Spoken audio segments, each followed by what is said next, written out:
네, 8시가 됐으니까 이제 오늘 시작을 하도록 하겠습니다. 네, 오늘 좀 약간 좀 짧을 수도 모르겠어요. 제가 2시간을 채울지 말지 잘 모르겠는데, 네, 뭐 아무튼 조금 일찍 끝날 수도 있으니까. 저도 잘 몰라요. 죄송합니다.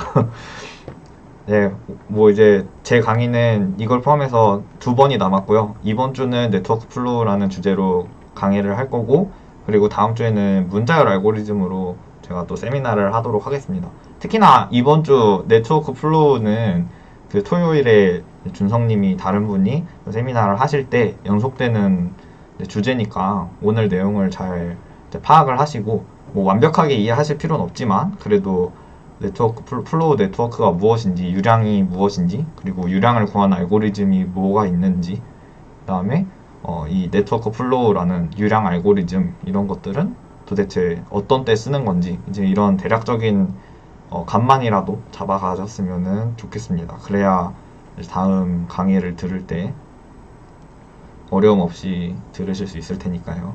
예. 예, 그래서 오늘은 네트워크 플로우에 대해서 제가 세미나를 하도록 하겠습니다. 네트워크 플로우. 많이 들어보셨죠? 근데 많이 들어본 만큼 이제 친숙한 이름이기도 하면서 실제로 아는 사람은 거의 없어요. 저도 이거 잘 몰라요. 네트워크 플로우. 문제 나오면 잘 못 풉니다. 그리고 어려워요. 이게 약간 그런 게 있어요. 중급자랑 중급이랑 고급을 나누는 이제 기준에 있는 알고리즘 중에 하나라고 생각을 해요. 자료 구조 내지는 알고리즘 중에 하나라고 생각을 해요. 네트워크 플로우라는 것이.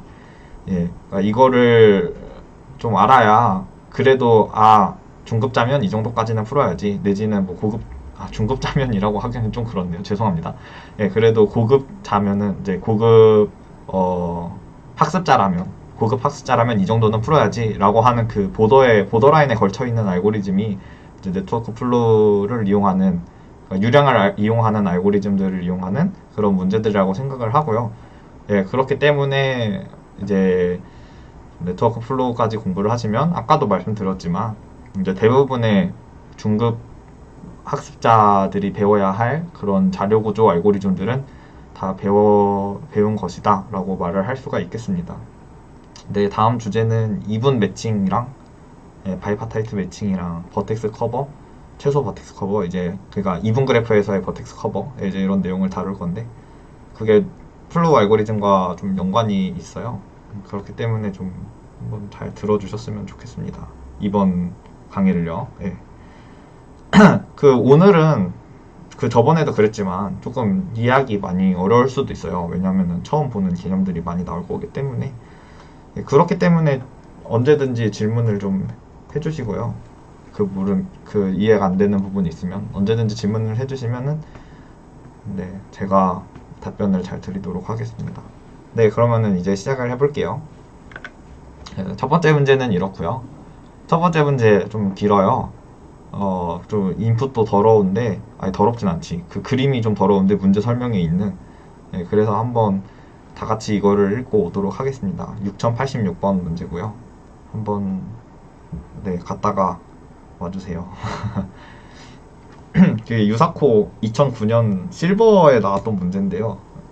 그 당시에는 유사코가 진짜 미쳤어요. 요새는 이제 그러니까 요새는 실버에 이런 문제 내면 안 되고, 이거는 골드에 이제 내야 되는 문제인데, 그 당시 유사코는 정말 미쳤어요. 왜냐면 플레이가 없었거든요. 그러니까 실버 문제가 정말 적폐 문제들이 많았어요. 그러니까 그거는 좀 감안하시고, 이게 실버인데 왜 나 못 풀겠지? 약간 이렇게 하지 마시고, 그 당시 실버는 이제 지금의 골드에서 플레 정도 왔다 갔다 하는 문제들도 충분히 있었다라는 거를 좀 알아주시고요. 네, 뭐 한 2분 정도 드릴게요. 한번 읽어보세요, 문제를. 네, 문제 읽다가 좀 이해 안 되시는 거 있으면은 질문을 해주시고요. 네, 제가 같이 읽고 싶은데 문제가 길어갖고 문제를 같이 읽을 수가 없네요. 엄청 길어요, 문제.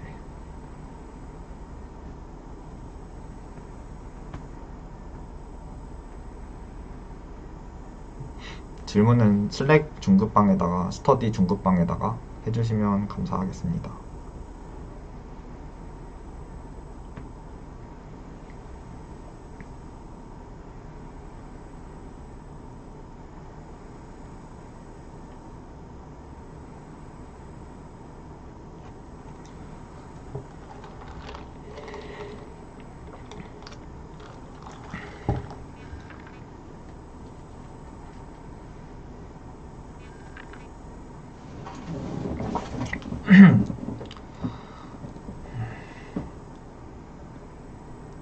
네, 이름부터 최대 유량이에요. 최대 유량. 이게 플로우, 오늘 배울 네트워크 플로우에서 쓸 자료 구조인 플로우 네트워크 혹은 네트워크 그래프에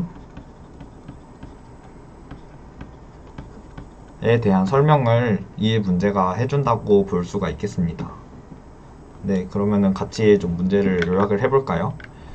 그래서 우물이 있어요. 우물 있죠. 여기가 우물이에요. A라고 표시한다고 했어요. 그 다음에 외양간이 있습니다.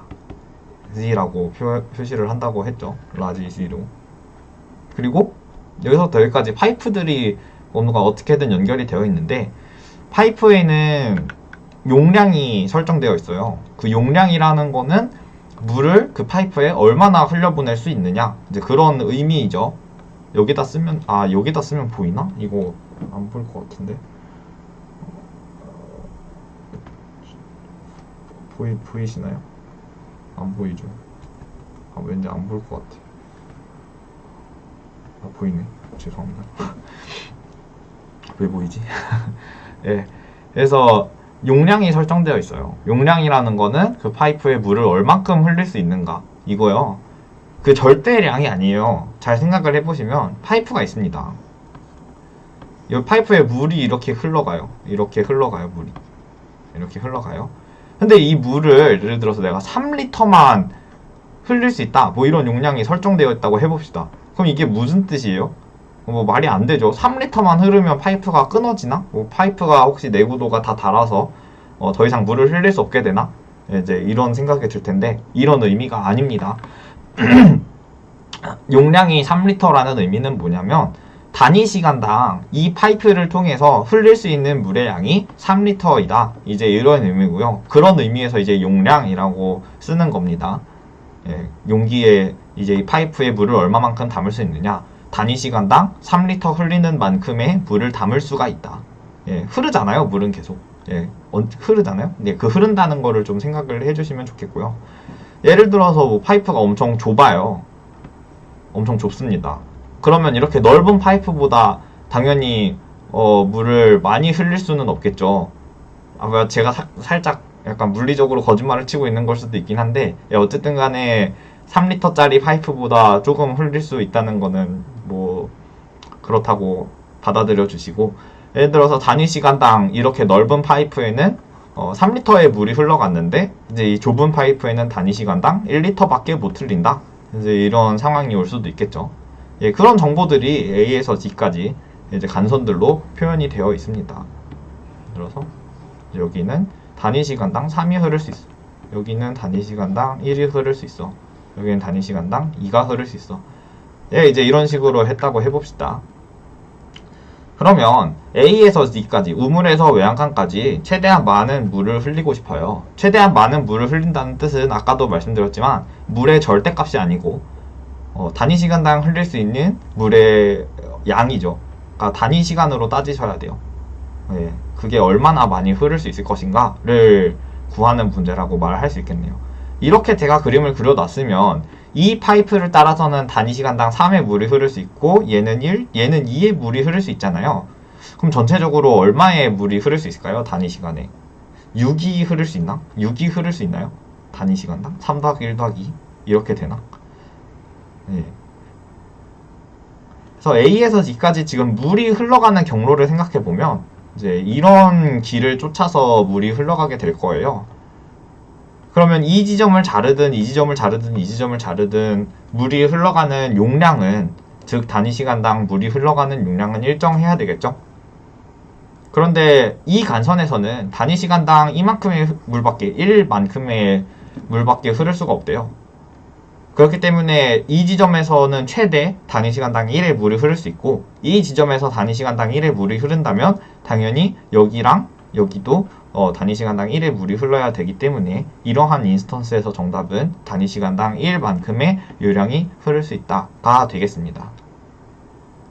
예, 근데 만약에 이제 파이프가 뭐 이런 식으로 더 있어갖고 이렇게 얘는 4, 얘는 2 이제 이런 파이프가 또 있었다고 해봅시다. 그러면 이때는 어떻게 될까요? 여기 이 길을 따라서는 물이 단위시간당 1만큼밖에 못 흐른다는 사실을 알았어요. 그런데 이 물은 여기는 파이프가 이렇게 넓어서 단위시간당 3의 물을 줄 수가 있는데 아직 1만큼의 물밖에 흐르지 않은 거죠. 여기 있는 파이프는요. 여기 있는 파이프. 그러니까 이 파이프에는 앞으로 2만큼의 물이 더 흐를 수가 있어요. 그러니까 2만큼의 물이 더 흐를 수가 있어요. 이만큼의 물을 흘리게 되면 그 물은 여기를 지나서 다시 외양간까지 갈 수가 있겠죠. 예, 그렇기 때문에 이러한 인스턴스에서는 이러한 경로로 물을 1만큼, 이러한 경로로 물을 2만큼 흘리는 게 최대한 많은 유량을 흘릴 수 있는 그런 방법이 됩니다. 예, 그래서 이런 그래프를요, 우리가 플로우 네트워크라고 불러요. 플로우 네트워크.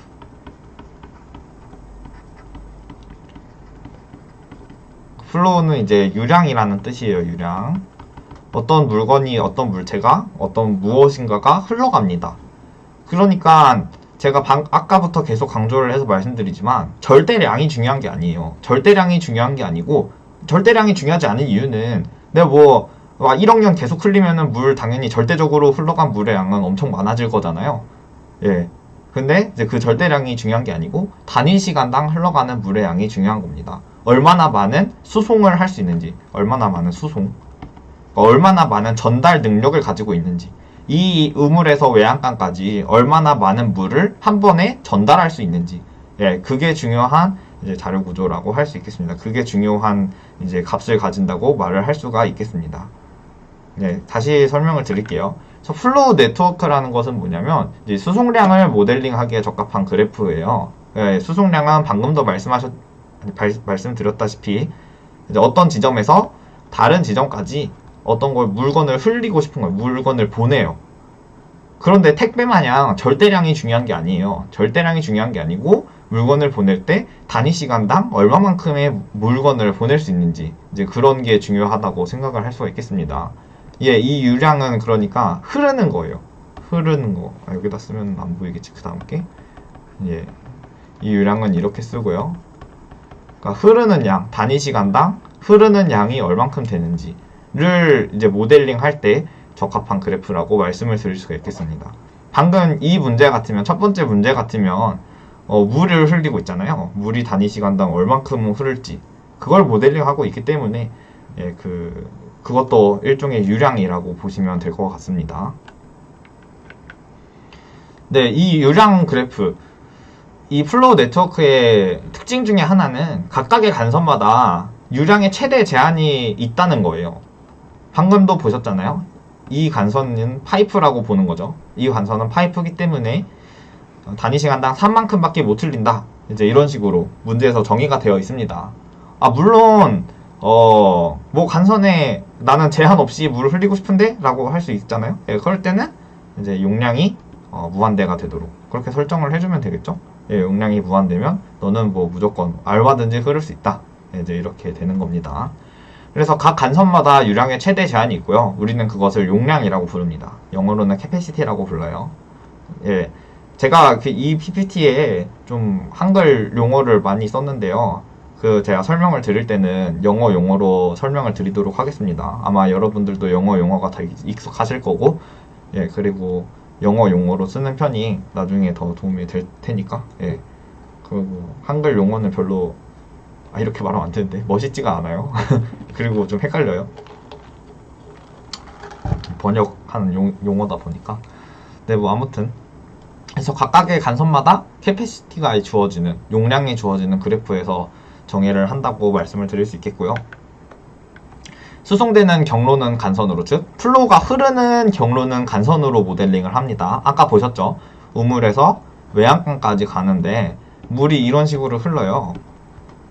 그러면은 물이 흐를 때 이 파이프를 통해서 흐르잖아요. 얘는 간선으로 모델링을 합니다. 그리고 물들이 파이프를 통해서 흐르는데 이렇게 이 지점에 모일 수가 있어요. 이렇게 흘러갔던 물들이 각기 다른 경로를 거쳐서 이 지점에 모일 수가 있어요. 예, 그때 이 모이는 교차로 같은 지점이죠. 이런 지점은 우리가 정점으로 모델링을 합니다. 그리고 유량을 내보내기만 하는 정점이 주어져요. 이 문제 같으면은 우물이겠죠? 왜냐면 우물로는 물이 안 들어가고 우물에선 물이 나오기만 하잖아요. 그쵸? 그래서 유량을 내보내기만 하는 정점이 있습니다. 그 정점을 우리가 소스라고 부르고요. 보통 이제 S라고 많이 그려요. 그릴 때는, 표시할 때는. 그리고 유량을 받기만 하는 정점이 있습니다. 문제 같으면은 이제 외양간이겠죠. 거기서는 물을 내보내지 않고 받아오는 물을 계속 소비하기만 하죠. 그래서 받기만 하는 정점을 우리가 싱크라고 부르고 그릴 때는 보통 이렇게 T라고 많이 표시를 합니다. 예. 그래서 S랑 T가 있고요. S에서는 그러니까 플로우가 유량이 나가기만 해요. 그리고 T에서는 유량이 들어오기만 합니다. 나머지 정점에서는 유량이 들어오고 나가고 할 수 있습니다. 그리고 유량을 당연히 생산해내는 곳은 그러니까 S쪽이 되고요. 유량을 소비해내는 쪽은 당연히 T쪽이 되겠죠. 네, 그림을 제가 그려드릴게요.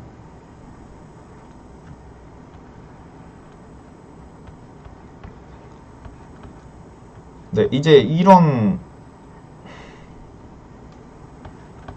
플로우 네트워크에서 생각을 해봅시다.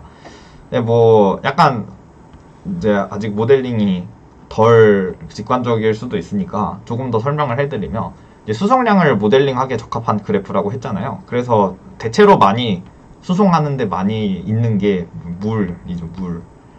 그래서 물을 수송하는데 이제 이걸 모델링을 할 수 있고요. 두 번째, 뭐 예를 들어서 이런 데에도 쓸 수 있어요. 그러니까 제가 지금 말씀드리는 거는 플로우 네트워크를 어디다가 쓸 수 있는지, 어디다가 이용할 수 있는지 이제 그런 거를 말씀을 드리는 건데, 뭐 물 같은 거 이제 이런 액체류를 흐리는 곳에다가도 모델링을 할 수 있고요. 아니면 이제 흐른다고 하면은 여러분 뭐가 떠오르시나요? 저는 이게 떠오르던데 도선에 흐르는 전자. 예, 이거 많이 떠오르시죠? 예, 도선에 흐르는 전자를 모델링 할 때도 이제 이 플로우 네트워크를 사용할 수 있습니다. 그러니까 쉽게 말해서 그냥 회로도 하나 생각하시면 돼요. 뭐 이제 이런 회로도가 있잖아요. 그리고 이 회로도의 단면을 뚝 잘라서 이렇게 보면은 전자들이 전자들이 흐르고 있겠죠. 이렇게 이동하고 있겠죠. 그리고 우리가 이것을 뭐라고 부르나요? 전류라고 부르죠. 정확히는 반대지만. 네, 그래서 뭐 도선에 흐르는 전자 이런 애들도 흐르는 거예요. 전류가 뭐예요? 전류 단위 시간당 흐르는 전하량이잖아요. 그러니까 얘도 전하량의 절대적인 값이 중요한 게 아니에요. 전류도 얘는 뭐가 중요해요? 그러니까 단위 시간당 얼마만큼의 전하량이 흐르고 있는지, 얼마만큼의 전자가 그 도체를 지나고 있는지, 도선을 지나고 있는지, 예, 그게 중요한 겁니다. 그러니까 이렇게 흐르는 것을 표현하고 싶을 때 이제 단위 시간당 얼마만큼이 흐르는지 그걸 이제 플로우 네트워크로 많이 쓰고요. 그다음에 이런 데에도 쓸 수 있습니다. 교통량에서 쓸 수가 있어요. 여기 서울이 있고 여기 서울이 있어요. 서울. 휴가를 맞아서 사람들이 이제 강릉으로 놀러 가려고 합니다. 서울에서 강릉까지. 차가 막히겠죠. 휴가를 맞았으니까. 근데 차가 막히는 이유는 뭐예요? 뭐 이런 거죠. 여기는 2차선 이렇게 길이 있어요. 2차선 길이 있고, 여기는 1차선 길이 이렇게 있습니다. 얘의 용량은 2고요. 단위 시간당 2대의 차를 보내요. 얘는 1차선이기 때문에 단위 시간당 1대의 차를 보냅니다. 예. 뭐 당연히 속력은 같다고 가정을 해야 되겠죠. 이때 차가 어떻게 갈 수 있냐면 어차피 여기는 단위 시간당 1대의 차밖에 못 가잖아요. 물론 이제 여기서 막힐 수도 있기는 하는데, 예. 차가 계속 움직여야 한다. 그러면 이 간선에도 어쩔 수 없이 차는 1차선 분량만 차게 됩니다. 왜냐면 차가 막히면 안 되잖아요. 그렇다는 뜻은 여기로 들어오는 차와 여기서 나가는 차들의 합이 같아야 된다는 그런 뜻이고요. 근데 이제 여기 이 인터체인지에서부터, 여기를 그냥 우리가 교차로라고 합시다. 이 인터체인지에서부터 근데 다른 1차선 길이 이렇게 있어서 강릉까지 가는 길이 생겼다고 해봅시다. 그러면 여전히 이 길은 단위 시간당 1대의 차가 지나고 있겠지만 이 길은 단위 시간당 2대의 차가 지날 수 있어요. 이렇게. 왜냐? 이 1대만큼의 분량은 다시 여기로 가면 되니까 이렇게 하면 무사히 강릉까지 도착을 할 수가 있겠죠. 이 길을 탄 자동차도 이 길을 탄 자동차도 강릉까지 무사히 도착할 수가 있을 것입니다. 예, 그래서 저는 제 생각에는 가장 직관적인 표현 방법은 일단은 이 교통량을 모델링하는 거라고 생각을 하는데, 그러니까 여러분들도 지금은 우선은 교통량을 모델링하는 그래프다라고 생각을 해주시면 될 것 같고요. 근데 이제 나중에 가면 갈수록 조금 애매해지는 부분도 있기 때문에 최종적으로는 물이 흐르는 거다라고 생각을 해주시면 되겠습니다. 더 최종적으로는 좀 더 추상적으로 생각을 하셔야 되겠지만, 예, 일단 지금 당장은 교통량이다, 흘러오는 교통량을 모델링하는 그러한 자료 구조다라고 생각을 하셔도 무방할 것 같습니다. 네, 그러면 다시 이 교통량 그래프를 볼게요. 예, 이제는 그냥 제가 차선을 안 그리고 여기는 2차선이야 라고 수로 쓸게요. 서울에서 강릉까지, S에서 T까지 2차선, 1차선, 그리고 여기도 1차선. 이런 길들이 있다고 해봅시다. 그러니까 얘네들은 중간 지점이에요. 그리고 여기서는 차를 생산하기만 해요. 그러니까 교통량을 생산하는 거예요. 생산하는 거죠, 이 지점은. 네, 지금 휴가철이니까 서울로 오는 사람은 없어요. 누가 일하러 서울로 가요, 그쵸? 그러니까 지금 이 S에서는 차 교통량을 생산하기만 합니다. 그리고 이 T에서는 교통량을 소비하기만 해요. 다들 여기 오고 싶어 하니까. 여기서 나가는 사람 없어요. 예, 강릉에서 놀고 싶어 하니까 여기는 교통량을 소비하기만 합니다. 그리고 이 두 지점은 교통량을 새로 생산하지도 소비하지도 않아요. 이 차를 여기 한 대 이렇게 갔다가 한 대를 내보낸다고 해서 얘가 차를 한 대 소비했다가 생산하는 건 아니잖아요. 뭐 차가 여기 갔다 없어지고 여기서 새로 생기는 거 아니죠. 그냥 이 차가 그냥 그대로 지나가는 것 뿐이에요. 그러니까 이 지점에서는 뭐 딱 그 순간만 보면 차를 하나 소비하고 하나 생산하는 것처럼 보이겠지만 실제로는 그렇지 않습니다. 그러니까 뭐 약간 화학에서 얘기하는 동적 평형이라고 얘기할 수도 있겠네요. 예, 나머지 부분에서는 이렇게 다 동적 평형을 이루고 있습니다. 단위 시간당 뭐 이렇게 이쪽으로 들어오면 이쪽으로 나가야 된다. 네, 이런 식이 되고 있고요. 이런 식의 평형을 이루고 있고요. 그렇기 때문에 차가 이런 식으로 갈 수는 없어요. 여기 단위 시간당 한 대의 차가 갔는데 갑자기 여기도 포화돼 있고 여기도 포화돼 있다. 이 길로도 단위 시간당 한 대의 차가 가고 이 길로도 단위 시간당 한 대의 차가 간다. 예, 이럴 수는 없습니다.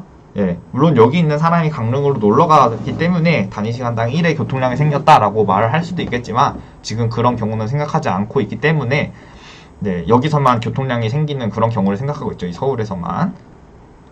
그래서 여기로는 1만큼의 차가 가는데 여기서도 1만큼, 여기서도 1만큼 가는 이런 상황은 생기지 않습니다. 네.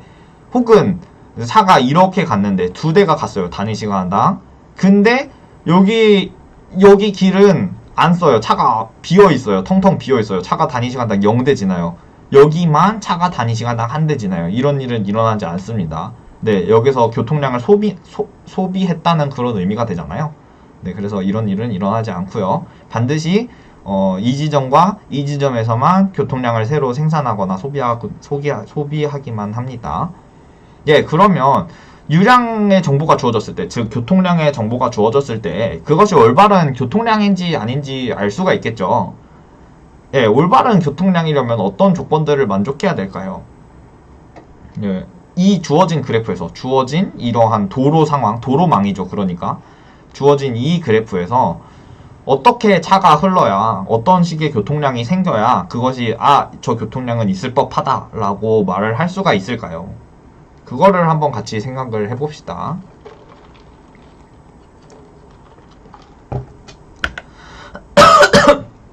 일단 첫 번째, 방금도 말씀드렸지만 소스에서는 나가는 유량만을 갖습니다.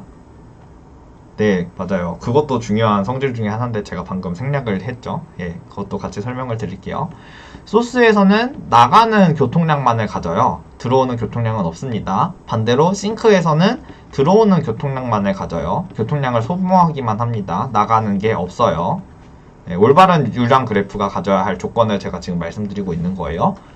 자, 그 다음에 죄송합니다. 예, 이 두 정점, 그 소스와 싱크를 제외하면 나머지 정점에서는 나가는 유량의 합과 들어오는 유량의 합이 동일합니다. 이거는 아까 이렇게 이해를 하시면 되는데, 이 소스도 아니고 싱크도 아닌 인터체인지 교차로에서 단위 시간당 2만큼의 교통량이 들어왔다면 어떻게든 단위 시간당 1만큼의 교통량이 2번 나가든 2가 1번 나가든 이런 식으로 들어오는 교통량의 합과 나가는 교통량의 합이 동일해야 돼요. 그렇지 않다면 들어오는 교통량이 더 많다면 여기서 정체되어 있는 차가 있다는 뜻일 거고, 나가는 교통량이 더 많다면 여기서 새로 생긴 교통량이 있다는 뜻이었겠죠. 예, 그런데 그런 경우는 우리가 없다고 했기 때문에 이 싱크와 소스를 제외한 나머지 정점에서는 들어오는 유량의 합과 나가는 유량의 합이 동일해야 합니다. 예, 이것을 우리가 플로우 보존의 법칙이라고 부릅니다. 유량 보존의 법칙.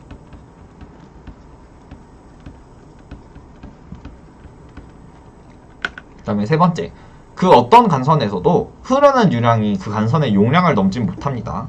이 간선이 2차선 도로예요. 2차선 도로예요. 그런데 차가 3개가 다닐 순 없죠. 갓길도 없는데. 예, 이런 의미예요. 정말 약간 자명하죠. 예, 그래서 얘는 용량 제한이라고 우리가 부릅니다. 예, 그래서 이 세 가지 조건을 만족했을 때 시작점은 나가는 유량만을, 끝점은 들어오는 유량만을 가진다. 그리고 나머지 정점에서는 플로우가 보존이 된다. 유량이 보존이 된다. 그 다음에 어떤 간선에서도 용량을 넘지 못한다. 그 간선에 흐르는 플로우가 그 간선의 캐패시티를 넘지 못한다. 이제 이 세 가지 조건을 만족을 하면 그것이 올바른 유량이라고 말을 할 수가 있겠습니다. 그러면 얼마나 많은 유량이 그 그래프를 통해서 흘러갈 수 있을까요? 다시 말해서 이런 교통 상황이 주어졌을 때, 도로의 상황, 그러니까 도로의 정보가 주어졌을 때 이런 식으로 얼마나 많은 차들이, 단위 시간당 얼마나 많은 차들이 S에서 T까지 움직일 수가 있을까요? 이제 그거를 한번 생각을 해봅시다. 단위 시간당 S에서 T까지 몇 대의 차가 움직일 수 있느냐. 이 그림에서는 자명하게 단위 시간당 2만큼의 차는 여기를 따라가고 1만큼이 여기로 나눠서 가면 되잖아요. 그쵸? 이런 자명한 해가 있기 때문에 이 그래프에서는 단위 시간당 2가 최대한 많이 흐를 수 있는 유량이다 라고 얘기를 할 수가 있겠네요. 그런데 이거를 일반적인 그래프에서도 구하고 싶잖아요. 일반적인 네트워크 그래프에서도 이런 그 도로 상황, 도로 정보를 주어진 듯한 이 그래프를 우리가 네트워크라고 불러요. 네트워크처럼 생겼잖아요. 예. 그래서 각 간선당 용량 제한이 있는 그러한 그래프를 우리가 네트워크라고 부릅니다. 그래서 그 네트워크에서 최대한 많은 유량이 흘러가려면 어떻게 흘러야 되는지, 얼마나 많은 유량이 흘러갈 수 있는지 이거를 구하고 싶죠. 그래서 최대한 많은 유량을 흘리려면 이제 어떻게 해야 될까요? 이제 그거를 살펴보도록 합시다. 그래서 우리가 그거를 그 최대한 많이 흘러갈 수 있는 유량을 우리가 최대 유량이다 라고 얘기를 합니다. 영어로는 맥시멈 플로우라고 얘기를 하고요. 네, 뭐 줄여서 당연히 맥스 플로우라고 얘기하겠죠. 최대 유량이다. 주어진 유량 그래프에서, 주어진 네트워크 그래프에서 최대로 달성 가능한 수송량을 우리가 최대 유량이라고 부릅니다. 예, 다시 한번 계속 똑같은 인스턴스를 그려드려서 죄송하지만 어쨌든 이러한 인스턴스에서는 2가 최대로 달성 가능한 수송량이 되겠네요. 그래서 이 그래프에서 최대 유량은 2입니다. 2. 그렇다고 말을 할 수가 있겠네요. 그래서 이 그래프에서 최대한 많은 유량을 흘리려면 어떻게 해야 될까요? 일단 이 그래프에서 생각을 해볼까요? 여기 있는 그래프. 유량 어떻게 흘리죠? 어떻게 알죠? 2만큼의 유량이 흘러갈 수 있다는 것을 우리가 어떻게 알 수가 있죠? 생각을 해봅시다. 일단 모든 도로는 처음에 비어있다고 가정할게요. 그러니까 여기에는 지금 0만큼의 S에서 나가는 유량이 0입니다. 단위 시간당 0만큼의 차가 지나가고 있어요. 차는 어떤 경로를 따라서 갈 수 있죠? S에서 T를 연결하는 경로들을 따라서 갈 수가 있죠. 그 경로를 뭐 하나 표시해보면 이제 이런 경로가 하나 나오겠네요. 여기, 일로 가면 좋겠지만 뭐 다른 길을 택하겠습니다. 여기. 이 길을 따라서 S에서 T까지 갈 수 있어요. 이 길을 따라서 지금 자동차가 단위 시간당 몇 대가 흐를 수 있죠? 몇 대가 이 길을 따라서 움직일 수 있죠? 4대? 2 더하기 1 더하기 1? 예, 이거 아니죠? 네. 이 길에서는 단위 시간당 1만큼의 자동차가 움직일 수 있습니다. 네, 왜 그런지는 한번 생각을 해보세요. 1보다 더 많은 자동차가 움직일 수는 없어요. 아, 물론 0.5만큼의 자동차가 움직일 수도 있는데, 예, 근데 뭐 최대한 많은 자동차를 우리가 보내는 게 목적이니까, 예, 1만큼의 자동차를 보내도록 하겠습니다. 그래서 이 길을 따라서는 지금 1만큼의 자동차를 흘릴 수 있어요. 그래서 그거를 여기다 또 수를 써야 되는데 수를 써야 되는데 용량이랑 지금 헷갈리니까 용량 앞에다가 이렇게 쓰겠습니다. 이 간선을 따라서는 지금 1만큼의 자동차가 흐르고 있어. 그런데 실제로는 단위 시간당 얘는 2만큼의 자동차를 보낼 수가 있는 거야. 라는 식으로 이렇게 씁시다. 그러면 이 간선에는 이렇게 적힐 거고요. 여기는 이렇게 적히겠네요. 그리고 이 간선에는 여전히 아무것도 흐르지 않고 있으니까 그냥 이렇게 적어 둡시다. 네. 이렇게 흘리면은 우리가 흘릴 수 있는 최대 유량을 달성했나요? 아니죠. 어떤 식의 또 유량이 발생할 수가 있냐면 이 간선으로는 아직 자동차가 다닐 수 있습니다. 그렇기 때문에 이 간선을 여전히 고르고 그 다음에 이 간선은 못 고르죠. 지금 자동차가 이미 한 대가 꽉 찼기 때문에 여기로는 더 이상 갈 수가 없어요. 막혀버립니다. 그래서 아직 쓰지 않은 새로운 길, 이 길을 쫓아서 자동차를 보내도록 합시다. 그러면 여기랑 여기를 통해서 보낼 수 있는 자동차의 단위 시간당 보낼 수 있는 교통량의 합은 1이 됩니다. 왜냐면 여기로도 1만큼 보낼 수 있고 여기로도 1만큼 보낼 수 있잖아요.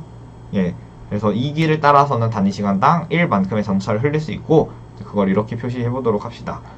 원래 1이었는데 1이 더 흘렀으니까 여기는 2만큼의 자동차가 교통량이 흐를 것이고 여기는 원래 0이었는데 새로 1만큼의 교통량이 추가됐으니까 단위 시간당 1만큼의 교통량이 흐르게 되겠네요. 예, 이런 식으로 이런 접근을 통해서 우리가 그냥 구할 수가 있어요. 한번 이렇게 접근을 해서. 네, 근데 이렇게 구한 게 진짜 올바른 알고리즘일까요? 그러니까 이런 식으로 최대 유량을 구하는 게 올바른 알고리즘일까요? 다음 예시를 한번 봅시다. 문제가 있어요. 경로를 비율적으로 사용하는 경우가 있어요. 경로를 비율적으로 사용한다 라는 게 어떤 의미인지 제가 예시를 들어드리도록 하겠습니다. 여전히 서울에서 강릉까지 가고 싶어요. 서울의 S 아닙니다. 소스의 S예요. 소스에서 싱크까지 자동차를 보낼 건데 중간에 4개의 인터체인지가 있는 상황을 생각해 봅시다. 4개의 교차로가 있는 상황이에요. 그리고 간선은 이렇게 연결되어 있다고 생각을 해봅시다. 이렇게. 그리고 각각의 용량을 제가 적어둘게요. 얘는 1, 얘는 2, 2, 1, 2, 2, 1. 예, 이런 길이 있다고 해봅시다. 여기서 그냥 직관적으로 봤을 때는 어떻게 차가 지나가면 되냐면 직관적으로 볼게요. 직관적으로 볼 때는 여기 있는 요 길을 따라서 좀 다른 색으로 쓸까? 여기 있는 이 길을 쫓아서 1만큼의 유량을 보내고 여기 있는 길을 쫓아서 1만큼의 유량을 보내고 왜냐면 1보다 더 흘릴 순 없어요. 그 다음에 여기 있는 간선을 따라서 1만큼의 유량을 보내면 네, 전체 토탈 2의 단위 시간당 2의 교통량을 서울에서 발생시키면서 그것이 최대 유량이 됩니다. 그리고 조금 더 직관적으로 조금은 비직관적으로 이 싱크로 들어오는 간선들의 합이 용량의 합이 2이기 때문에 이것보다 더 많은 유량이 흐를 수는 없다는 사실도 같이 알 수 있습니다. 예, 그렇고요. 아이고. 근데 아까와 같은 알고리즘을 쓰면 문제가 생길 수가 있어요. 언제 문제가 생기는지 지금부터 보도록 합시다. 같이. 예, 아까랑 같은 알고리즘을 썼다고 해볼게요. 아, 왜 이래. 또 다른 색. 초록색으로 쓸게요. 예. 아까랑 같은 알고리즘을 썼다고 해볼게요. S에서 T까지 경로를 하나 고릅니다. 자동차가 움직일 수 있는 경로를. 그 경로를 처음에 이렇게 고르면 해피한데 아까 우리가 최대 유량에서 봤듯이 이렇게 그리면 해피하겠지만 그렇게 그리지 않을 거예요. 왜냐면 자동차는 어디로 갈지 모르잖아요. 그렇기 때문에 이렇게 갔다가 이렇게 가고 요렇게 가고 이렇게 가는 길을 골라보도록 하겠습니다. S에서 T까지 갈 수 있는 이 길을 골라볼게요. 이 길에서는 단위 시간당 몇 대 얼마만큼의 교통량이 흘러갈 수가 있나요? 이 길을 따라서는.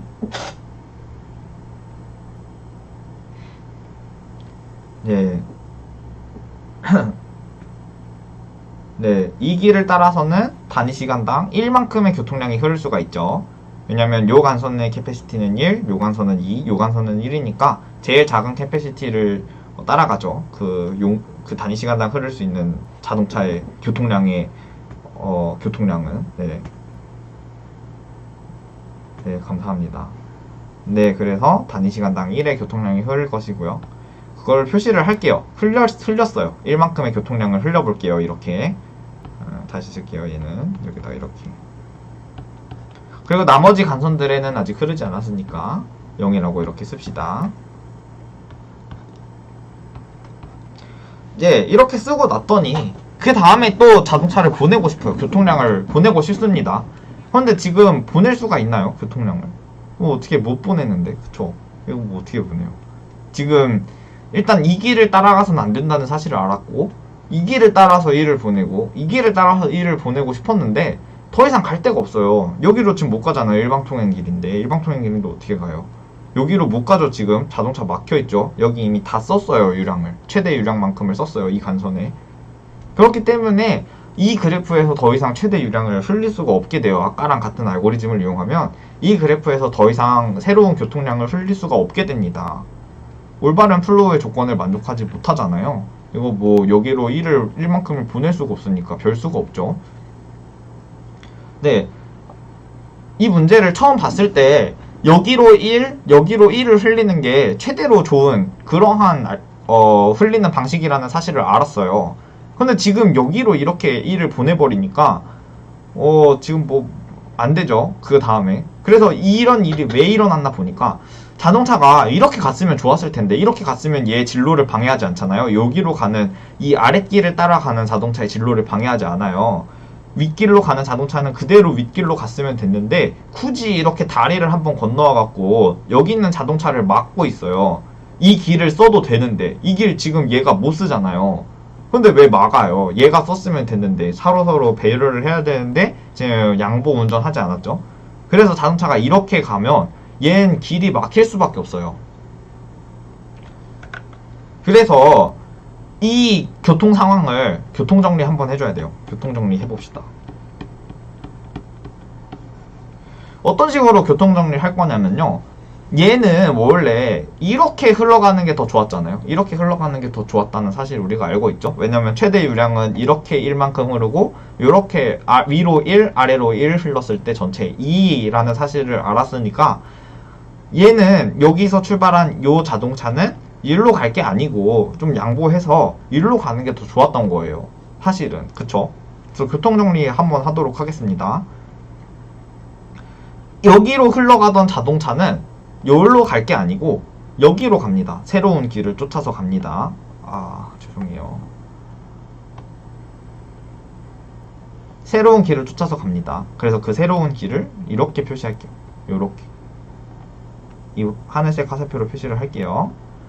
그리고 이 새로운 길을 쫓아서 간 자동차는 여기로 가게 됩니다. 이 길을 쫓아서 싱크까지 가게 됩니다. 이렇게 하면 여기서 출발한 자동차가 갈 수가 있어요. 요렇게 갔다가 이 길을 따라서 갈 수가 있는데, 근데 이 자동차, 이 새로 하늘색 자동차가, 이 하늘색 유량이 새로 생김으로써 어떤 식의 효과를 만들어냈냐면 이런 효과를 만들어냈습니다. 이런 효과를 만들어냈어요. 이게 좀 중요해요. 여기서 이게 좀 좋은 컨셉인데, 제가 아까 말씀드렸지만 절대량이 중요한 게 아니라고 말씀을 드렸죠. 그러니까 자동차가, 개개인의 자동차가 어떻게 움직이는지는 관심이 없어요. 전체적인 양이 어떤 식으로 동적 평형을 이루고 있는지 관심이 있는 거예요. 그래서 자동차 입장에서는 내가 여기로 가고 싶은데 나는 일로 안 가고 사실은 일로 갔어, 이렇게 될 수 있겠지만, 교통량의 입장에서는 어떻게 되냐면요, 원래 이 길도 쓰고 있었죠. 이 길 쓰고 있었어요. 이 길도 쓰고 있었어요. 근데 교통량의 입장에서는 이 길과 이 길과 이 길과 이 길은 새로 생겼고요. 교통량이. 그쵸? 그 다음에 요 길은 교통량이 원래 있다가 없어졌어요. 그러니까 이쪽 요 길만, 이 가운데 길만 따와서 제가 볼게요. 그려볼게요. 가운데 길이에요, 이게. 원래는 이쪽 방향으로 막 이렇게 흐르고 있었어요. 자동차 교통량이 막 이렇게 흐르고 있었는데 갑자기 교통량이 없어진 거예요. 없어졌어요. 네, 이런 현상이 보이는 겁니다. 자동차 하나하나의 움직임에 집중하지 마시고 CCTV로 이 전체 모양을 보고 있다고 CCTV로 볼 수는 없네. 예, 뭘로 보지? 네, 뭐 위에 비행기에서 이제 이걸 내려다봤다고 생각을 해봅시다. 헬리콥터 위에서 드론이 이제 이 전체 상황을 내려다봤다고 생각을 해봅시다. 그러면 원래 이 길을 쓰고 있었는데 갑자기 이 길은 변하지 않았어요. 이 길은 변하지 않았어요. 원래 초록색이었잖아요. 원래 있었어요, 교통량이. 근데 변하지 않습니다. 왜냐면 얘가 일로 양보 운전했다고 해서 얘가 새로 이 길을 쫓아가면은 얘는 여전히 1이잖아요. 그러니까 여기는 변하지 않아요. 여기도 마찬가지로 변하지 않습니다. 그러면 변하는 곳은 어디뿐이에요? 여기랑 여기뿐입니다. 그러니까 원래 물이 이렇게 드론의 입장에서 보면 어떻게 되냐면요. 그걸 설명해 드릴게요. 드론의 입장에서는요. 물이 이렇게 흘러가고 있었어요. 이렇게 흘러가고 있었는데 갑자기 여기서 물을 쏩니다. 그래서 이렇게 갔다가 이렇게 갔다가 갑자기 얘를 없애요. 이 물이요. 얘는 왜냐? 얘는 그대로 있거든요. 그래서 물이 얘를 없앱니다. 얘를 밀어내요. 그 다음에 요렇게 가는 것처럼 보이게 될 겁니다. 드론의 입장에서는. 그러니까 원래 이쪽으로 흘렸던 유량 중에 일부를 취소한 거예요. 사실은 전체를 취소한 거죠. 여기로 흘리기로 했는데 얘를 흘리지 말고 취소를 한 거예요, 사실상. 그런데 드론의 입장에서는 네가 취소된 것처럼 보이지 않는다는 게 문제죠. 취소된 게 아니에요, 얘는. 갑자기 없어진 겁니다. 없어진 거랑 취소된 거랑 무슨 차이냐라고 할 수 있겠지만 이 자동차가 드론의 입장에서는 위에서 본 입장에서는 이 자동차가 갑자기 여기로 가지 않을래 라고 했다가 여기로 간 게 아니에요. 원래 여기로 간 자동차를 여기서 출발한 자동차가 밀어낸 겁니다. 예, 이렇게 보이는 거예요. 그 새로 길이 갱신되는 그러한 루트를 생각을 해보세요. 이렇게. 네, 이 부분이 약간 이해가 안 되실 수도 있는데 여기가 중요합니다. 그러니까 물이 새로 요런 경로를 쫓아서 이동하는 거라고 생각을 하게 됩니다. 위에서 보면 전체적인 그림을 보게 되면 이런 길을 쫓아서 간 게 아닐까? 물이? 이런 생각을 하게 됩니다. 예, 그래요. 그렇습니다. 그러면은 이 길, 가운데 있는 길 다시 그려볼게요. 가운데 있는 길을 다시 그렸는데 원래는 이 도로가 1차선 도로니까 자동차가 이렇게 가고 있었어요. 이렇게 가고 있었습니다. 그런데 이거를 역방향에서 자동차를 밀어내면서 온다? 좀 이상하잖아요. 예, 이상하죠. 생각을 해보니까. 그러니까 얘는 여기 이만큼 흘러갔던 자동차를 다시 1만큼의 유량을 흘려서 상쇄시키는 겁니다. 라고 생각을 하시면 돼요. 그러니까 자동차가 여기서 이쪽 방향, 왼쪽에서 오른쪽으로는 더 이상 이동할 수가 없어요. 이 도로를 따라서. 그런데 오른쪽에서 왼쪽으로는 이동할 수 있다고 보는 겁니다. 이 견해를 가지고 있는 거예요. 오른쪽에서 왼쪽으로는 자동차가 이동할 수 있어요. 예, 이런 느낌을 가지고 가는 겁니다. 왜 이동할 수 있느냐? 1만큼 이동한다 치면은 원래 있던 1을 지우는 거예요, 그냥. 좀 이해가 되셨나요? 이 부분이 약간 핵심인데 원래 1만큼이 이렇게 흐르고 있었다면 이만큼이 흐르고 있었다면 이쪽에서 왼쪽에서 오른쪽으로는 더 이상 흘릴 수가 없어요. 이거는 뭐 당연하죠. 어떻게 흘려요? 근데 왼쪽에서 오른쪽으로는 1만큼의 교통량이 다 흘러갈 수 있습니다. 1만큼의 교통량이 흘러가면요 어떻게 되냐면요 이렇게 됩니다. 아무것도 흐르지 않아요. 예, 이제 이런 상황이 만들어집니다. 그러니까 원래 편도 차선이었잖아요. 여기로만 갈 수 있는 편도 차선이었는데 이렇게도 자동차를 보낼 수가 있게 된 거예요. 오른쪽에서 왼쪽으로도 자동차를 보낼 수가 있게 됩니다. 교통량을 보낼 수가 있어요. 그리고 그 교통량을 보내는 건 어떻게 해석하시면 되냐면 원래 흐르던 교통량이 조금씩 줄어들다가 완전히 없어진다. 최대한으로 없어졌을 때. 네, 그렇게 해석을 해주시면 되겠습니다. 그러니까 아까 그 알고리즘이 맞을 수도 있어요. 아까 그 알고리즘을 다시 그려볼게요. 다시 한번 써볼게요. 아까 알고리즘 어떤 식으로 했죠? 그냥 갈 수 있는 길을 쫓아서 계속 갔잖아요. S에서 T까지, 서울에서 강릉까지 길이 있으면 그 길을 쫓아서 흘릴 수 있는 최대한 유량을 많이 흘려줬잖아요. 그러니까 처음에는 이 길을 쫓아서 유량을 흘려줬어요. 이 길을 쫓아서. 그리고 얘네들은 아직 유량이 없습니다. 그리고 여기서 어떻게 얼핏 보면은 여기서부터 여기까지 갈 수 있는 교통량이 없는 것 같아요. 여기 이렇게 가봤자 막혀 있잖아요. 뭐 어디 있어요? 뭐가 있어요? 그런데 사실은 여기 1만큼 흐르고 있었으니까 이쪽 방향으로 1만큼의 유량이 흐르고 있었으니까 이쪽 방향으로 다시 1만큼의 유량을 흘릴 수가 있더라 라고 생각을 해주시면 되는 겁니다. 그러니까 서울에서 강릉까지 이러한 길을 따라서 가는 거예요. 요 길, 요 길, 이쪽 역방향 길을 따라서 자동차가 실제로 움직이는 건 아닙니다. 원래 1만큼 흐르고 있던 교통량이 취소되는 거예요. 그리고 요 길, 요 길. 이 길을 따라서 1만큼의 유량이 새로 흐를 수가 있다고 생각을 하는 겁니다. 그리고 1만큼이 새로 흐르게 되면 여기는 1, 여기는 1, 여기는 0, 여기는 1, 여기는 1이 되어서 우리가 처음에 직관적으로 구했던 최대 유량의 그래프와 동일하게 되죠. 네, 여기까지 이해 안 되는 부분 있으신가요? 이해 안 되는 부분이 있으시면 언제든지 말씀을 해주세요. 네, 어려워요. 유량 알고리즘 어렵습니다. 처음에 이해하기도 어려워요. 이게 대체 무슨 말인지, 한번 흘렸던 유량을 취소하는 게 무슨 말인지 그거를 좀 천천히 생각을 해보시면 좋을 것 같습니다. 네, 그래서 우리가 뭘 했냐면요, 지금 간선들마다 앞으로 더 흘릴 수 있는 교통량을 계산했습니다.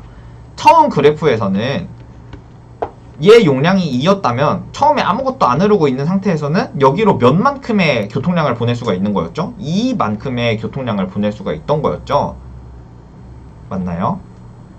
만약에 이 간선의 용량이 2인데 1만큼의 교통량이 흐르고 있었어요. 그러면 이쪽 방향으로는 1만큼의 교통량을 더 보낼 수 있고 추가로 보낼 수 있고, 그런데 동시에 오른쪽에서 왼쪽으로도 1만큼을 보낼 수 있습니다. 이걸 보낼 수 있는 이유는 지금 1만큼의 유량이 흐르고 있기 때문이고요. 이걸 보낼 수 있는 이유는 앞으로 최대 용량에 도달하기까지 1만큼의 유예가 남아있다는 뜻입니다. 다시 말해 용량이 3인 간선에 2만큼의 유량이 흐르고 있었다고 한다면 여기로는 최대 1만큼의 유량을 새로 보낼 수 있는데 동시에 오른쪽에서 왼쪽으로는 2만큼의 유량을 보낼 수 있다고 생각을 하는 겁니다. 2만큼의 유량을 실제로 보내는 게 아니고 원래 흐르던 얘를 취소하는 거예요. 예, 이렇게 생각해서 이 간선을 따라선 1만큼의 용량을 새로 흘릴 수 있다, 유량을 새로 흘릴 수 있다. 요 간선을 따라서는 2만큼의 유량을 새로 흘릴 수가 있다 라고 생각을 하는 겁니다. 그래서 이렇게 각각 간선들마다 앞으로 더 흘릴 수 있는 유량을 계산해요. 그리고 앞으로 더 흘릴 수 있는 유량을 우리가 잔여 용량이라고 부릅니다. 그리고 영어로는 residual capacity라고 불러요. 그래서 더 흘릴 수 있는 유량을 우리가 residual이라고 부르고, 이 residual capacity가 0보다 큰 간선들만 모아서 만든 그래프를 residual 그래프라고 부릅니다. 잔여 그래프라고 불러요. 이 residual capacity가 0보다 큰 애들을 모아서, 즉 새로 유량을 흘릴 수 있는 길들을 모아서 만든 그래프를 residual 그래프라고 부릅니다. 그래서 실제로는 이 residual 그래프에서만 생각을 하면 돼요. 예, 다시 그려드릴게요. 처음에 이제 계속 그 예시를 갖다 쓸 거긴 한데, 예. 일단 네트워크는 현재 이렇게 되어 있다고 해봅시다. 네트워크의 상황은, 도로의 상황은 지금 이렇게 되어 있는 거예요. 얘는 1, 그리고 얘는 2, 얘는 1, 얘는 2, 얘는 2, 얘는 2, 얘는 1. 지금 도로의 상황은 이렇게 돼 있잖아요. 그쵸? 그런데 여기서 각각 간선마다 잔여 용량을 구해보면 어떻게 되냐면요. 잔여 용량을 구해서 표시를 해보면요. 이렇게 됩니다. 여기론 1만큼 흐를 수 있고, 2만큼, 여기론 1만큼, 여기론 2, 여기론 2, 여기는 1, 여기는 2만큼. 네, 이렇게 흘릴 수가 있게 됩니다. 그러면은 S에서 T까지 경로를 하나 찾으면 잔여 용량을 이용한 간선들, 즉 이 간선들은 우리가 왜 그렸어요? 여기로 실제 플로우를 흘릴 수 있기 때문에, 여기로 실제 유량을 흘릴 수 있기 때문에 이 간선들을 그렸잖아요. 그쵸? 그렇기 때문에 S에서 T까지 경로만 하나 찾으면 거기로는 무조건 유량을 보낼 수가 있어요. 예, 그걸 보장할 수가 있습니다. 그래서 이 간선을 찾아서, 요 경로를 찾아서, 요 경로 안 보이면 말씀해주세요. 예. 이 경로를 쫓아서 우리가 1만큼의 유량을 흘릴 수가 있다는 사실을 알았어요. 유량 흘리는 건 이 중에서 최소값이어야겠죠, 당연히. 예. 1만큼의 유량을 흘리고 나면요, 이 그래프가 어떻게 바뀌냐면 이렇게 바뀝니다. 이렇게 바뀌어요. 그리고 더 흘릴 수 있는 경로가 있나 없나 찾아보는 거예요. 그럼 이렇게 바뀐 그래프에서 또 레지듀얼 그래프, 잔여 그래프를 구해보면요, 어떻게 되냐면요, 이렇게 됩니다. 여기로는 더 이상 이 방향으로는 더 이상 플로우가 흐를 수가 없죠. 그렇기 때문에 여기로는 간선을 그리지 않을 겁니다. 반면에 이쪽 방향으로는 유량이 흐를 수가 있죠. 얼마만큼? 1만큼 흐를 수가 있어요. 라고 생각을 하는 거예요. 실제로 흐르지 않아요. 그런데 원래 흐르고 있던 1을 취소하면 되니까, 여기로 1을 보내면, 그럴 일이 오면 여기로 흐르고 있던 1을 취소하면 되니까 그냥 여기다가 1만큼 가는 거다 결과적으로 라고 쓰자 하는 거예요. 예. 여기로는 여전히 이만큼, 여기로도 여전히 이만큼, 여기로 1만큼, 여기로도 1만큼, 여기로도 이만큼. 그리고 중요한 거는 여기로도 일단 흐를 수가 있어요. 이거 조심하셔야 돼요. 여기로 흐를 수 있습니다, 여전히. 왜 흐를 수 있죠? 이 간선의 용량은 2인데 아직 1밖에 안 차 있잖아요. 그래서 앞으로 1만큼이 더 흐를 수가 있어요. 근데 반면에 동시에 여기에서 여기까지도 1만큼이 흐를 수가 있게 됩니다. 왜냐? 이미 1이 흐르고 있으니까 흐를 일이 생기면 그 1을 실제로 흘리는 게 아니고 원래 흐르던 애를 취소하면 되겠지라고 생각을 하는 거예요. 그래서 여기로 1만큼 흘릴 수가 있습니다. 그래서 이렇게 새로 흘릴 수 있는 플로우의 양을 매 간선마다 구해서 그래프를 그려요. 우리가 이거를 뭐라고 부른다고요? 레지듀얼 그래프라고 부릅니다. 잔여 그래프, 레지듀얼 그래프 라고 부릅니다. 그래서 매번 현재 그래프에 레지듀얼 그래프를 그려요. 그리고 레지듀얼 그래프는 얘 간선은 왜 생겼냐? 여기서 여기까지 플로우 흘릴 수 있기 때문에 생긴 거예요. 여기서부터 여기까지 플로우 흘릴 수 있기 때문에, 여기서부터 여기까지 플로우가 흘릴 수 있기 때문에 생긴 겁니다. 그렇기 때문에 이 레지듀얼 그래프에서 시작점과 끝점, 싱크와 소스와 싱크를 잇는 경로 하나만 찾게 되면 그 경로로는 무조건 플로우가 흐를 수 있는 거예요. 왜냐? 플로우가 흐를 수 있는 길을 쫓아서 우리가 만들었으니까요. 여기서는 이렇게 흐를 수 있는 거죠. 그러니까 여길 여기를 따라서 새로운 플로우가 흐를 수가 있게 됩니다. 그럼 이거 언제까지 해주면 돼요? 잔여 그래프, 일단 증가 경로상의 모든 간선의 유량을 흘려주고. 그래서 우리가 이렇게 레지듀얼 그래프 상에서 시작점과 끝점을 잇는, 소스와 싱크를 잇는 이러한 경로를 증가 경로라고 부릅니다. 증가 경로, 어거멘팅 패스라고 불러요. 그래서 이 증가 경로를 쫓아서 새로운 플로우를 흘릴 수 있다는 게 보장이 되고, 그렇기 때문에 이 증가 경로상의 모든 간선의 유량을 흘려준 다음에 그 다음에 언제까지 이걸 반복하면 되냐? 증가 경로를 더 이상 찾을 수 없을 때까지 반복하면 됩니다. 이렇게 찾고 나면 여기 있는 플로우가 1, 여기는 1, 여기는 0, 여기는 1, 여기는 1 이렇게 새로 흐르게 될 거예요.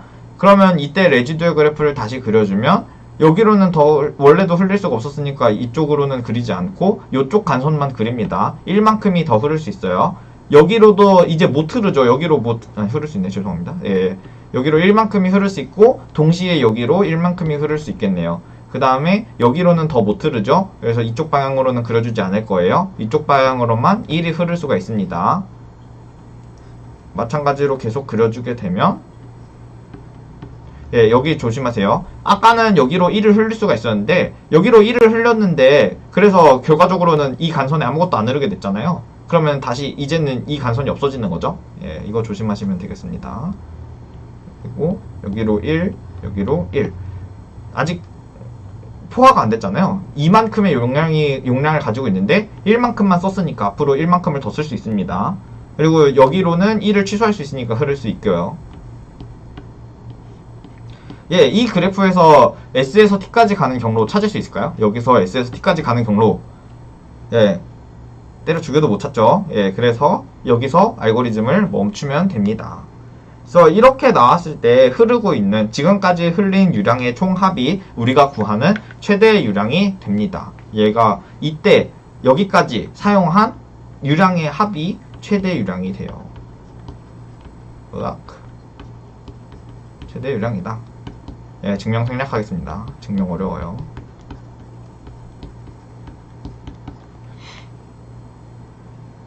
예. 그러면 구현상에서 이제 구현의 얘기로 조금 넘어가 볼 건데요. 구현이 어려워요. 그렇게 어렵지는 않은데 그래도 생각보다 어렵습니다. 일단 잔여 그래프를 구해야 돼요. 레지듀얼 그래프를 구해야 됩니다. 레지듀얼 그래프 구하는 거는 근데 그렇게 어렵지는 않아요. 왜냐? 그냥 원래 있던 간선과 그래프를 만들 때 애초에 간선을 2개 만드세요. 간선을 2개 만들어요. 이렇게 간선을 2개 만드세요. 이렇게 간선을 2개 만들고 여기로는 지금 1만큼이 흐를 수 있어. 여기로는 0만큼 흐를 수 있어. 이거를 매번 체크해주면 됩니다. 그래서 잔여 그래프는 원래 그래프에서 계산을 할 수가 있어요. 그냥 바로바로. 그러면 이 잔여 그래프에서 증가 경로를 찾아야 되잖아요. 이 레지듀얼 그래프에서 어거먼팅 패스를 찾아야 되는데 어거먼팅 패스를 찾을 때는 그렇기 때문에 여기서부터 각각 간선을 따라서 그래프 탐색을 해줘야 돼요. 그렇죠. 그래프 탐색을 해줘야 될 거 아니에요. 그래서 그래프에서 경로 탐색하는 알고리즘을 써야 합니다.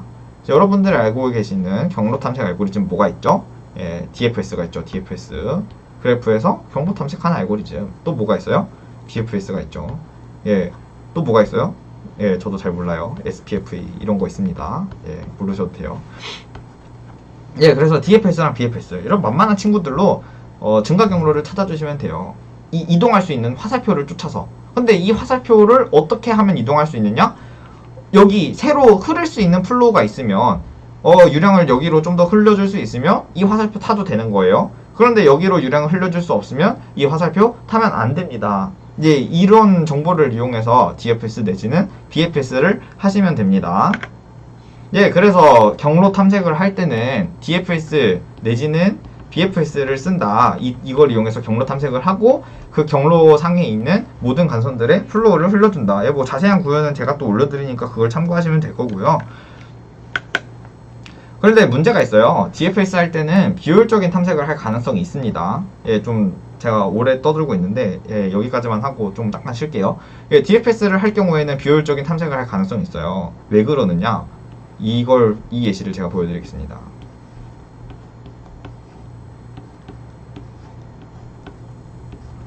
얘의 용량은 10의 9승, 10의 9승, 10의 9승, 10의 9승. 이제 엄청 좁아요. 1, ST. 예, 이러한 그래프가 있다고 해봅시다. 처음에 경로를 이렇게 찾으면 아주 해피합니다.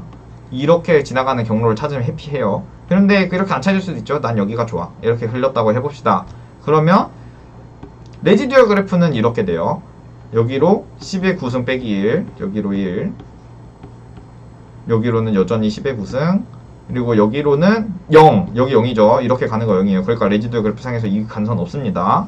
여기로 1, 그리고 10의 9승 빼기 1, 여기로 1, 여기로 10의 9승. 예, 레지듀얼 그래프를 그리면 이렇게 되고요. 여기서 또 증가 경로를 찾으면 이렇게 되겠죠. 그럼 그 다음에 증가 경로는 어떻게 찾죠? 이렇게 찾게 됩니다. 한번 해보세요. 그 다음 증가 경로는요, 이렇게 찾습니다. 그런데 한번 증가 경로를 찾을 때마다 플로우가 지금 1씩밖에 안 늘어나요. 그렇고 있죠. 왜냐면 이 간선을 쓰게 되니까 어쩔 수 없이 플로우는 1로 고정이 돼요. 새로 늘어나는 유량은.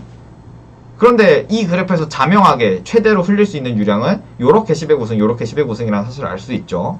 그래서 이러한 멍청한 짓을 몇 번 반복해야 돼요? 20억 번 반복해야 됩니다. 그래서 이렇게 비효율적인 탐색을 할 가능성이 있어요. 그래서 DFS 말고 BFS를 사용하면 어떻게 되냐? 한 번만에 도달할 수 있습니다. 두 번만에 도달할 수 있어요. 그 어떤 길을 쫓아서 도달했어요? 이 길을 쫓아서 도달했죠. 그래서 BFS를 사용할 수도 있습니다. 그래서 BFS를 사용하면 효율적인 경로 탐색을 하게 될 가능성이 높아져요.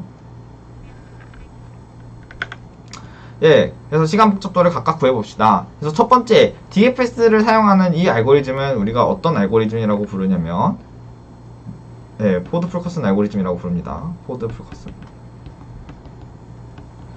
풀커슨의 알고리즘이라고 부르고요. 이 포드 풀커슨의 알고리즘의 시간 복잡도는 이렇게 됩니다. 간선수 곱하기 최대 유량수. 여기 있는 간선은 5개고요. 최대 유량은 얼마죠? 20억이죠. 2 곱하기 10의 9승. 예, 이만큼의 시간 복잡도를 필요로 합니다. 이 알고리즘은. 두 번째로 이 알고리즘, 경로 탐색 알고리즘의 BFS를 사용하는 알고리즘 우리가 에드먼드 카프 알고리즘이라고 부릅니다. 에드먼드 카프 알고리즘이라고 부르고요. 얘의 알고리즘의 시간 복잡도는 이렇게 됩니다. v 곱하기 2의 제곱. 네, 매번 경로를 탐색할 때마다 2번의 시간이 드는데, 정확히 v 더하기 2지만요. 예, 2번의 시간이 드는데 전체 경로 탐색을 할 때 v2보다 더 많이 안 한다라는 것을 보장할 수 있기 때문에, 증명은 안 할게요. 증명 생략. 예, 이걸 보장할 수 있기 때문에 총 v2번의 이터레이션마다 DFS 하는데, 아니 BFS 하는데 이만큼의 시간이 걸려서 전체 v2 제곱의 이 최대 유량 문제를 해결할 수가 있습니다. 예, 그래서 이 두 가지 알고리즘 기억을 해두세요. DFS를 이용하는 포드 펄커슨 알고리즘, BFS를 이용하는 에드먼드 카프 알고리즘. 그런데 크게 다르지 않아요. 이 두 알고리즘이. 어쨌든 결론은 뭐예요? 레지듀얼 그래프, 잔여 그래프에서 레지듀얼 그래프는 뭐였어요? 내가 흐를 수 있는 길들만 모아서, 내가 플로우를 새로 흘릴 수 있는 엣지들만 모아서 만든 그래프를 우리가 레지듀얼 그래프다라고 불렀습니다. 그래서 레지듀얼 그래프 상에서 증가 경로를 찾는 거예요. 새로 흘릴 수 있는 경로들을 찾습니다. 그리고 그 증가 경로 상에 플로우를 흘려주고, 그리고 갱신해주고, 다시 증가 경로를, 아니, 다시 레지듀얼 그래프를 만들고, 다시 증가 경로 찾고, 이걸 반복하는 거예요. 똑같아요, 알고리즘. 다만 S에서 T까지 가는 경로를 찾을 때 첫 번째 알고리즘은 DFS를 쓰고, 두 번째 알고리즘은 BFS를 사용합니다. DFS를 썼을 때 시간 복잡도는 이만큼, BFS 때는 이만큼 걸립니다. 예, 이거 말고도 최대 유량을 구하는 다양한 알고리즘이 있어요. 예, 제가 이따가 잠깐 언급을 할게요. 끝나기 전에. 예, 그렇습니다. 첫 번째 문제, 길었죠? 예, 첫 번째 문제를 풀 때는 이렇게 풀면 됩니다. 문제에 주어진 대로 네트워크 그래프를 만들고, A를 소스, G를 싱크로 하는 이러한 네트워크 그래프에서, 이런 플로우 그래프에서 최대 유량을 구해주시면 됩니다. 여기서 주의할 점, 지금 여기서 쓰는 간선들은 방향이 없어요. 일로도 갈 수 있고 여기로도 갈 수 있습니다. 그럼 이거 어떻게 해결하면 되냐? 이렇게 해결하시면 됩니다. 요 간선으로 그냥 간선을 두 개 만드세요. 이 간선에도 5만큼의 캐패시티가 있다.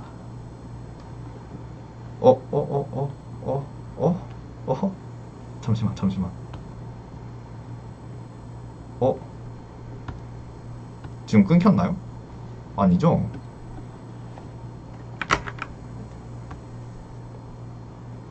안 끊겼죠? 예. 지금 인터넷 잘 되고 있죠? 예, 죄송합니다. 예, 그냥 간선을 두 개 만드세요. 여기로도 5만큼 흐를 수 있고, 여기로도 5만큼 흐를 수 있더라. 예, 이런 식으로 간선을 두 개 만드시면 됩니다. 예, 이렇게 해주시면 되고, 이렇게 했을 때 최대 유량을 구하시면 답이 됩니다. 예, 제가 좀 오래 떠들었으니까, 예, 10분만 쉬고 다시 시작을 하도록 하겠습니다. 9시 13분에 다시 시작을 할게요.